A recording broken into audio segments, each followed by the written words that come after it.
Hello, xin chào các bạn đã quay trở lại với review 5 phút. Ở cuối tập 118, sau khi con hung thú xuất hiện, Thạch Hạo đã liền cùng nó giao thủ rất quyết liệt, từng luồng sức mạnh khủng khiếp cũng liên tục bạo phát. Có thể nói, cuộc chiến vẫn đang diễn ra vô cùng gay cấn. Đối diện với Thạch Hạo, khí thế cuồng mãnh trên người con hung thú kia tỏa ra. Sau đó, lấy thân hình khổng lồ của nó, mang theo sức mạnh rít gào, con hung thú kia liền phá tan xiềng xích, khiến nơi đây như chấn động. Cuối cùng, lấy sức chiến đấu mạnh mẽ bạo phát, nó đã liền lao về phía Thạch Hạo và tấn công anh ấy vô cùng quyết liệt. Bởi vậy, hai cánh sau lưng khẽ động, Thạch Hạo đã phải liên tiếp tránh né công kích tới từ con hung thú kia. Mỗi lần như thế, đất đá cùng khói bụi đều bay tứ tán. Và rốt cuộc, sau một hồi tránh né, Thạch Hạo đã quyết định chiến đấu thật sự, thu hồi hai cánh sau lưng, bàn tay khẽ động, một luồng ánh sáng phóng thẳng trời cao.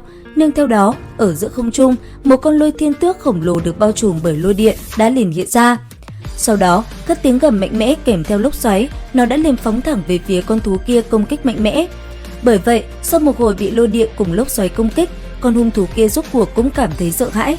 Ngay lập tức, nó cũng liền bỏ chạy. Thế nhưng đáng tiếc, Thạch Hạo lại không cho nó cơ hội bỏ chạy. Chỉ trong giây lát, một quyền phóng tới, anh ấy đã phá tan người con hung thú kia. Sau đó, khi đã phá tan được con hung thú kia, anh ấy lại tiếp tục tiến về phía trước. Thế nhưng đường đi tới đó lôi điện là vô cùng mạnh mẽ. Bởi vậy, Thạch Hạo liền phải vận lực mạnh mẽ mới có thể đi tiếp. Khi gần tới nơi, Đả Thần Thạch cảm nhận được sắp có đồ tốt, bởi vậy nó cũng liền đi ra. Mang theo ánh vàng hừng hực, nhanh chóng bước tới, Thạch Hạo kinh ngạc phát hiện trước mặt mình có một cây cỏ vô cùng đặc biệt. Ở trên cây cỏ đó có một con hổ điệp màu xanh biếc. Bởi vậy, thấy nó, Hoàng Điệp vốn ngủ say cũng liền đi ra và tiến lại gần con hổ điệp xinh đẹp kia. Thế nhưng khi Hoàng Điệp lại gần, con hổ điệp kia đã liền bay đi. Chính vì thế, Hoàng Điệp đã liền phóng người lên đuổi theo nó.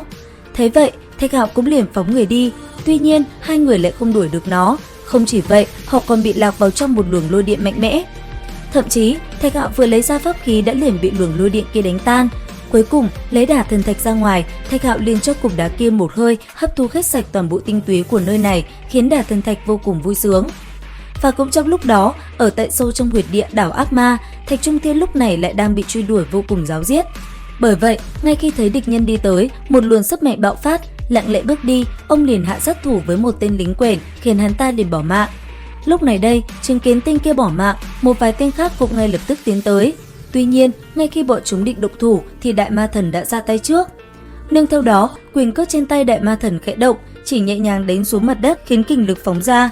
Ông đã liền khiến hai tên kia bay ngược về phía sau và bỏ mạng ngay lập tức.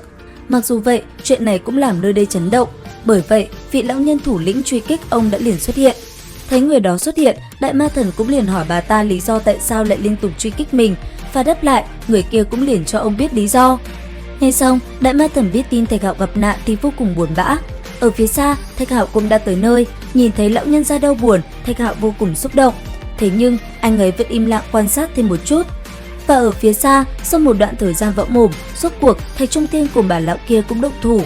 Thế nhưng, cũng đúng vào khoảnh khắc đó, khi bà lão kia động thủ với Đại Ma Thần thì Thạch Hạo cũng liền hành động. Lúc này đây, lấy Thạch Hạo làm trung tâm, từ trên trời cao, một luồng lôi điện kèm theo đó là phong ba cũng liền hiện ra. Sau đó, ở giữa không trung, một con lôi thiên tước khổng lồ cũng liền xuất hiện rồi phóng thẳng về phía trước. Nương theo đó, một luồng lôi điện kèm theo lốc xoáy liền hiện ra, phóng thẳng về phía bà lão kia. Thấy vậy, bà ta sợ hãi vô cùng. Trúng một đòn này, bà lão kia kêu la thảm thiết, lôi đạo pháp tắc sau khi được chân thần pháp khí gia trì, chỉ một kích đã đánh nát nửa người lão. Biến cố xảy ra quá nhanh, cho dù là Thập Ngũ Gia hay đám người kia cũng đều không ngờ tới. Thế nhưng Thạch Hạo lại không nói lời nào, cầm trong tay pháp khí trực tiếp đập ầm ầm xuống đất, tạo ra một mảnh phù văn, rồi lắc người vào trong đại trận đi tới bảo vệ Thập Ngũ Gia.